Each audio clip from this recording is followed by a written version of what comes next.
Assumption की बात कर रहे हैं, एक स्टॉक जिसको हमने दरअसल फ्राइडे के सेशन भी डिस्कस किया था, वो नायका है। नायका में एक बड़ा सरप्राइज मूव देखने को मिला। उस दिन तो ये क्या 975 तक का 52 वीक लो दिखा रहा था, अपने इशू प्राइस से नीचे ट्रेड कर रहा था।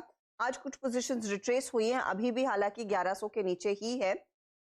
11% तक के गेन्स देखने को मिले। शरद, इन मूव्स को आप कैसे पढ़ेंगे? एक तो 10 तारीख को लॉक इन खुल रहा है प्री आईपीओ निवेशकों के लिए, तो जिन्होंने मोटा पैसा बनाया है प्री आईपीओ, शायद उनमें से कुछ हाथ निकलते हुए दिखाई देंगे। दूसरी तरफ हमने जो अपडेट सुबह में दिया था कि इन्होंने अपनी बोनस वाली रिकॉर्ड डेट 3 नवंबर से शिफ्ट करके एक दिन आगे, मतलब कुछ दिन आगे बढ़ा ली, और ये 11 नवंबर को होगा। स्टॉक में एक बहुत बड़ा मूव देखने को मिला है। क्या एक अपॉर्चुनिटी थी 1000 के नीचे बहुत बड़ी, जिसका फायदा उठाया है लोगों ने?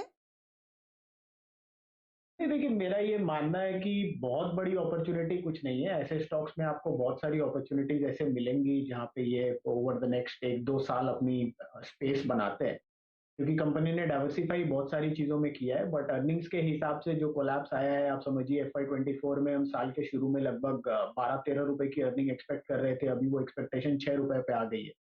तो इस टाइप की जब डी एस्केलेशन हो सकती है तो री एस्केलेशन भी हो सकती है। तो वैल्यूएशन मल्टीपल्स आपको 50% इधर उधर दिख सकते हैं।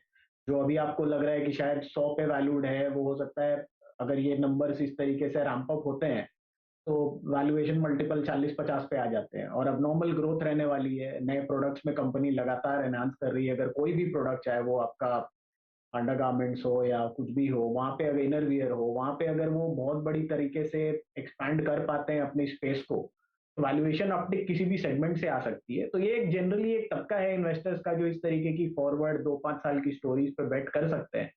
तो आज के दिन अगर ऑप्टिमम अर्निंग समझे तो FY25 में शायद 20 रुपए के आसपास आ जाए, तो 20 रुपए पे आप देखेंगे तो अभी जो वैल्यूएशन है वो लगभग 40-50 टाइम है, which is in sync with large e commerce fast growing indices.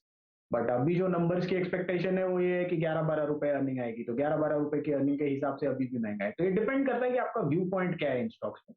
मैं जनरली अवॉइड ही करूंगा अनलेस और अनटिल मुझे एक डिसेंट वैल्यूएशन रेंज में ये मिले। 30-40 टाइम्स फॉरवर्ड फिर भी समझ में आता है।